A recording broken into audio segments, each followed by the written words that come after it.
مزید تفصیلات دیے گئے واسطہ کلات رپورٹر امجد سلامی امرداری کریں گے۔ جی امجد، احتجاج کے حوالے سے تفصیلات دے دیجیے گا، کیونکہ احتجاج گزشتہ دنوں سے جاری ہے، کیا اب بھی وہاں احتجاج کی جا رہی ہے؟ جی بالکل، تحصیل خالق آباد میں زمیندار ایکشن کمیٹی کے جانب سے طویل لوڈ شیڈنگ کے خلاف احتجاج اور دھرنا، جس کے بعد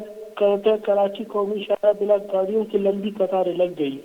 ڈپٹی کمشنر کلات جناب منیر احمد درانی خصوصی ہدایت پر اسسٹنٹ کمشنر کلات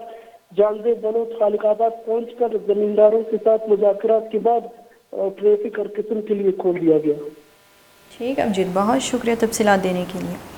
خلاتی تحصیل خالق آباد زمیندار ایکشن کمیٹی نیمگد راجے لوڈ شیڈنگ نافذ ارشانی درشان کنگ ننداگ جنک بتک چرشیہ پد یک سوگمندی مذاکراتی ضلع انتظامیہ نیمگا چکنک بتک اور